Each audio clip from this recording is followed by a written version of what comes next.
Experience Africa's heartbeat. The African Pulse. A weekly broadcast that takes you across Africa. Different topics. Culture. Tech, health, Economy. And even politics. The African Pulse. only on Ifrikya FM.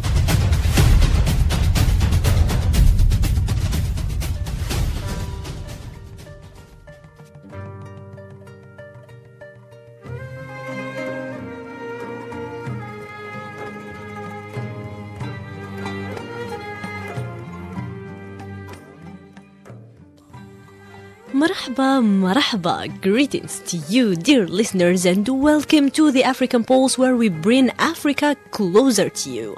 I'm Emmanuel, and today's episode will take us back to December 11th, 1960, a pivotal moment in African history, particularly in Algeria. We'll explore the movement that shaped our continent then and reflect on similar struggles and achievements happening across Africa today. On this day, over 6 decades ago, African nations were navigating the complex path from colonial rule to independence, from protest to policy shifts. This movement defined the future of our continent. But what can they teach us today? How does the spirit of activism from the era resonate with the youth and social movement we see now across Africa?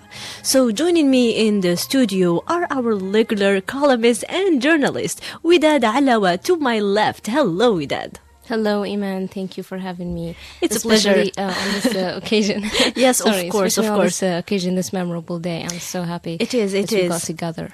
It is, because it's something that we should talk about more often. We should teach the youngsters about what used to happen in the past, because it's not something to be forgotten, you know. And I'm happy also to have with me in the studio Yasmin Ben Ashur. Welcome among us, Yasmin. Hello, Iban, and hello, Widad, and hello to everyone who is listening to us. Thank you. Now, both are passionate about African history, culture, socio-political development, and they join us to dissect these themes and spark insightful conversations throughout the few following minutes. So we're going to start our adventure of the day and our episode of the day with segment 1. And let's start with this one titled Echoes of 1960. Lessons from the past.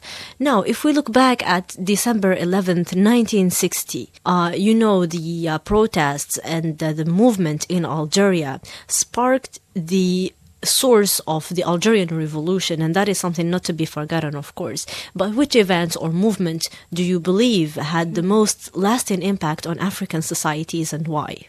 Okay, so first of all, we need to start with today's event, obviously, as one of the movements. Mm-hmm. The Algerian protests of December 11th, 1960 marked a decisive moment, not only in Algeria, but also influenced broader African liberation ideology. These massive demonstrations made it clear that Africans were no longer silent subjects. They had become active political voices, demanding self-determination and liberation. Mm-hmm. So across the continent also we have or including the Congo's fight for independence as an example too.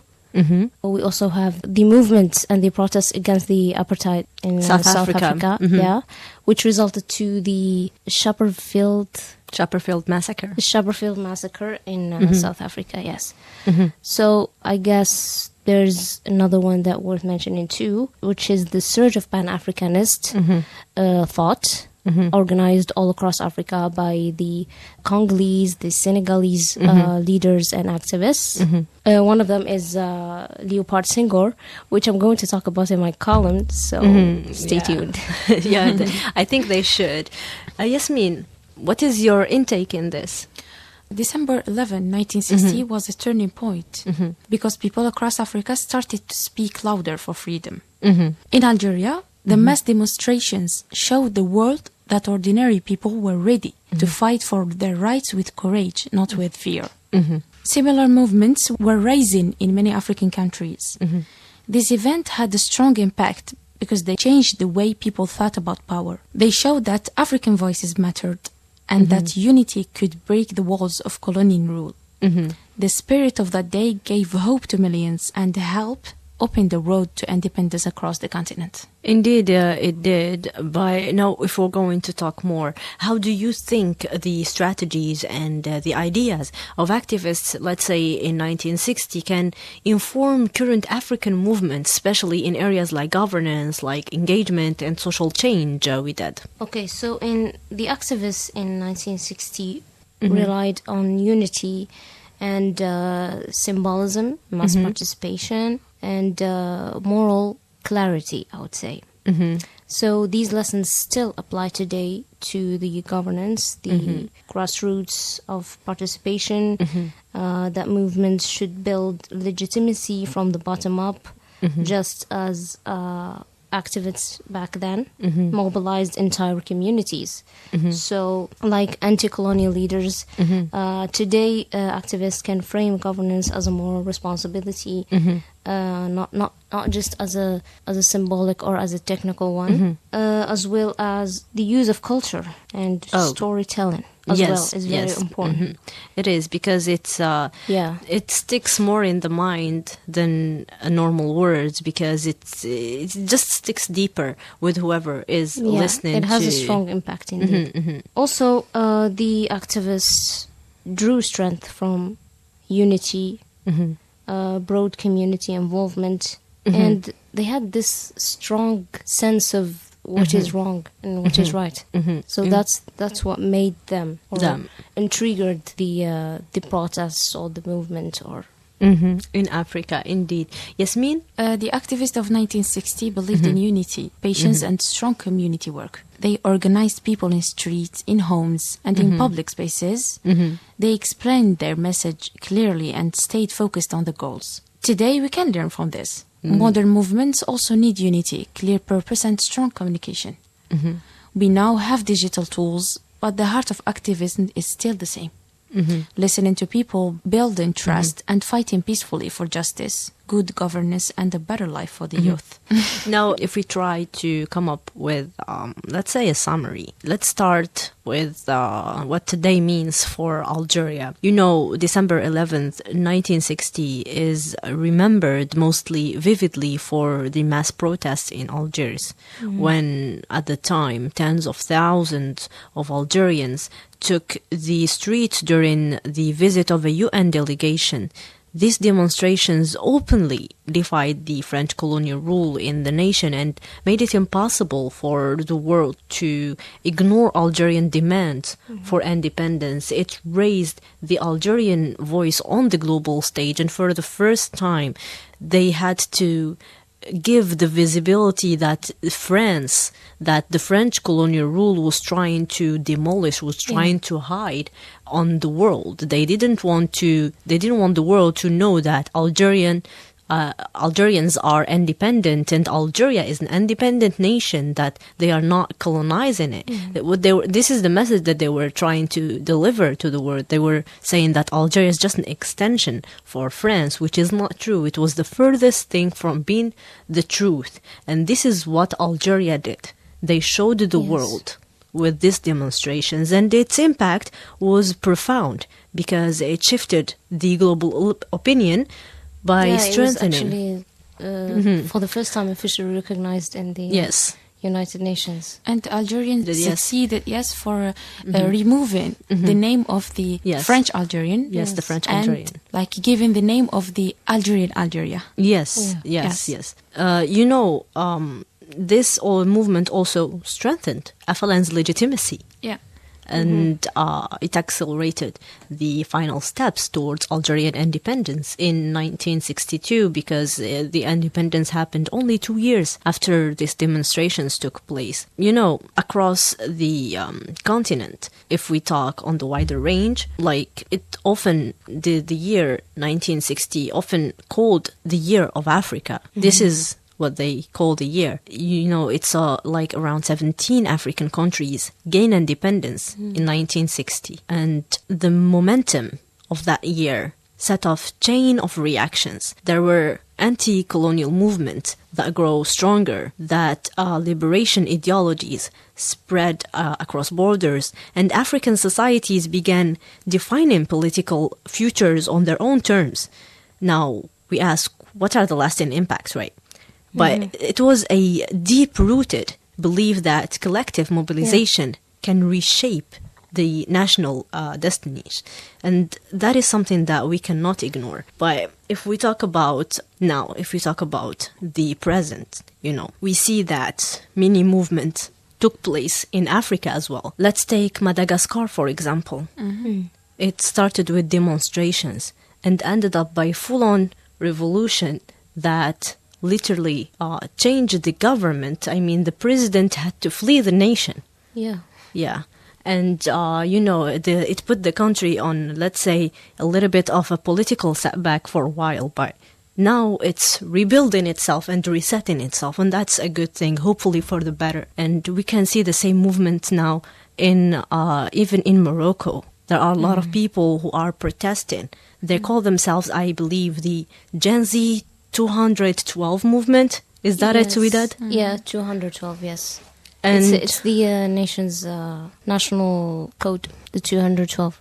Yes, the 212. And this movement is going full force against what the Moroccan government, what the Al-Makhzen is doing to the Moroccan people. The oppressions, the trying to silence them, trying to take the right of protest and such.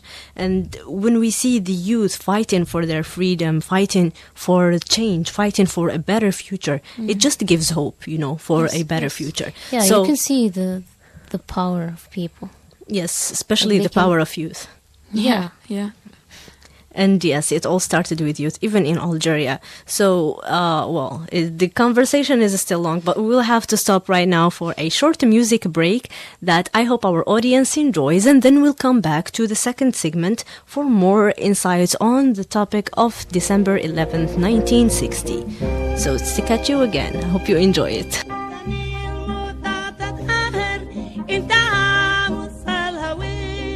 أنا غرة في الجزائر وطني الأمة صهير وطنها المفاد ظاهر انتهى رأس الهبيل أنا غرة في الجزائر وطني الأمة صهير وطني المفاد ظاهر انتهى رأس الهبيل أنا غرة في الجزائر وطني الأمة صهير أنا غرة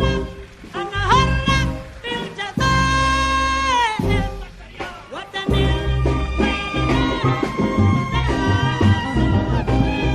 أنا غرة في الجزائر وطني الأمة صهير وطني المفاد ظاهر انتهى رأس الهبيل أنا غرة في الجزائر وطني الأمة صهير أنا غرة في الجزائر.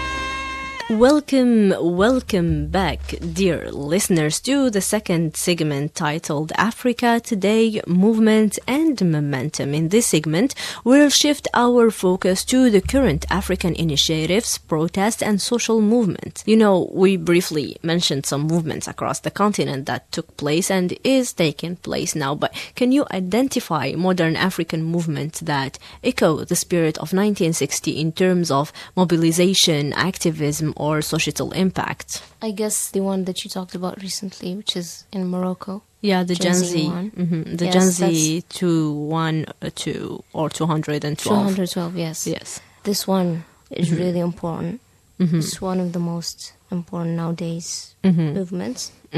We've also got the youth movement in Nigeria that happened recently too, that demanded accountability and an end to police brutality because they had some kind of military complications and all against the civilians. Also, we have the Sudan's 2019 revolution. Yeah, when, the massive civilian mobilization. President Omar al-Bashir was overthrown by the Sudanese armed forces. Yeah. And this came as a result of the protests that happened demanding his departure. So we can see that, again, the youth is making the social change, or the political change. Yasmin, what about you?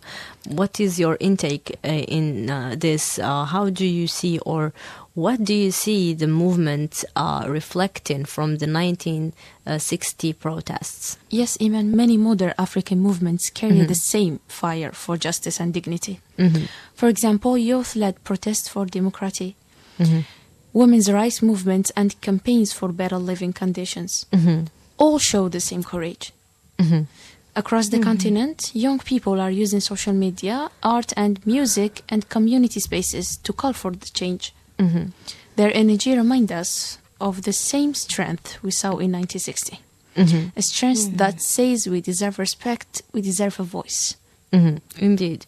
And if we see it from your point of view as a young journalist, what challenges do this contemporary movement face that were, I don't know, different from the challenges of the 1916? How can African societies overcome them? Today's movements face now problems. Many young people struggle with employment, lack of trust in leaders, and sometimes online misinformation.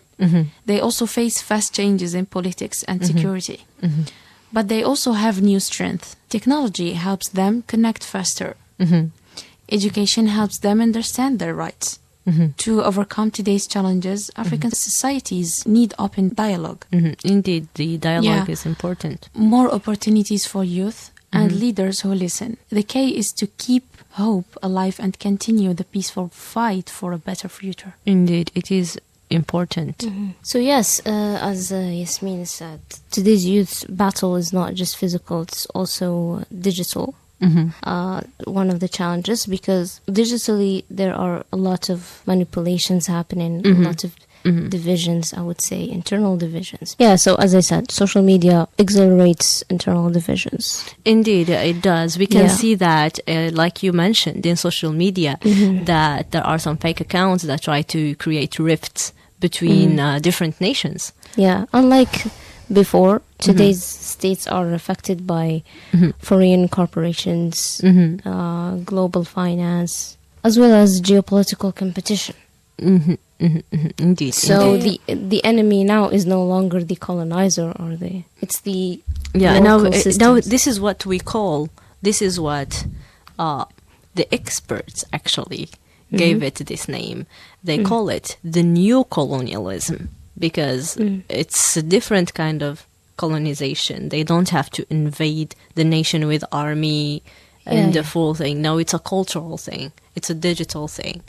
No, it's a whole on a different level of colonization. But for this, we also need resistance. The youth need to learn, need to modernize, need to adapt so that they wouldn't be culturally colonized by other nations. They have to keep their identity. As we said, they are facing problems. We see people like knowing how to talk, protect their rights. But there is some people like use propaganda and like, as you said, fake accounts. People now are facing struggles also.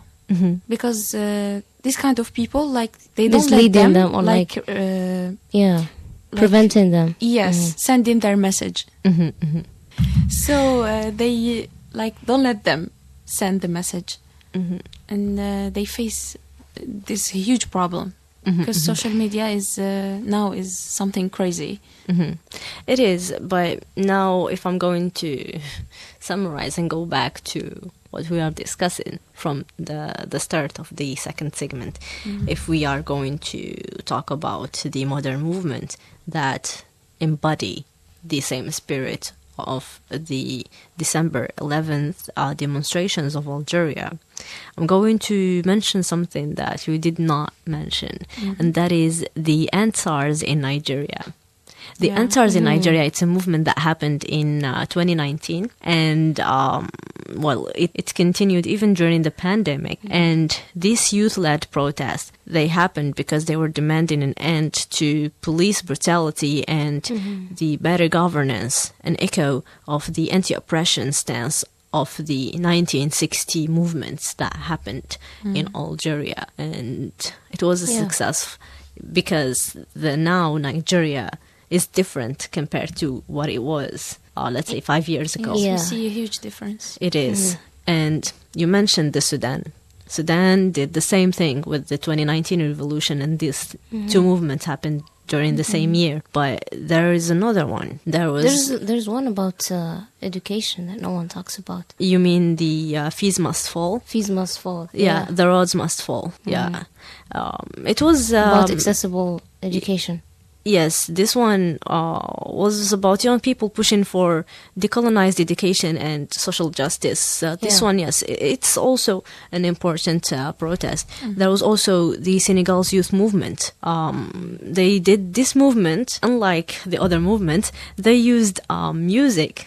And they use media and community engagement to demand accountability and democratic reforms. And that is a whole different level of peaceful. Yeah, it is creative. Yes. And there is also the environmental and land rights movements from Kenya to the Democratic Republic of Congo. And this movement mirror the historical fight for autonomy and resource sovereignty. As you know, a lot of poaching happens in these nations, and there are a lot of environmental risks happening there, and people tried to take things to their own hands by protesting against the environmental.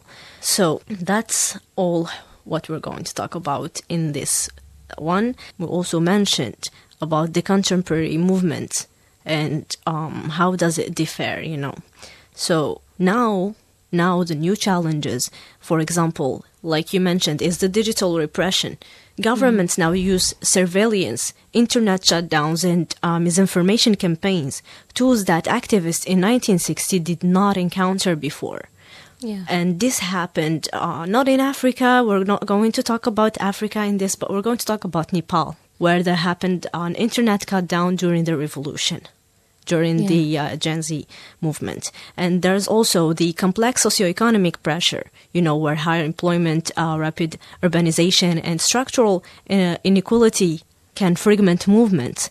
We can talk about the globalized political interest as a challenge as well, where external actors still influence African politics, you know, but in subtler or more economic ways, affecting the natural resources, affecting the loans, affecting the governance in itself. But the forward, or the most forward path in this, is that there is like the digital literacy and cybersecurity training for activists. This is how they should, let's say, counterfight these challenges. They should be building. One that's happening in Peru too. Yeah, but we're talking about how they should counter this. So they should maybe strengthen the independent media and civic education to counter misinformation. Yes. This is something people do not talk about enough. They should be building cross-generational alliances. For example, pairing the youth energy with elder experience to learn from elders what the youth don't know, because, you know, it's a different time, but the policies, the politic is the same. Yeah, education is really important. It's one of the most important things. Yes, we can also talk about developing long-term strategies. You know, like not just moment-driven protests. What comes after the protests? They need to think far ahead, not just at the moment, you know. Out of the box. It's not about it being out of the box.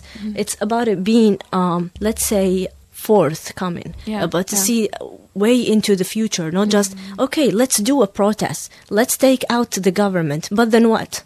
Who's going to take that seat? Who's going to be a president? Who's going to be the prime minister? Yeah. Do you get it? Yeah. It should be structural. It shouldn't be on impulse. And this is something that people need to understand.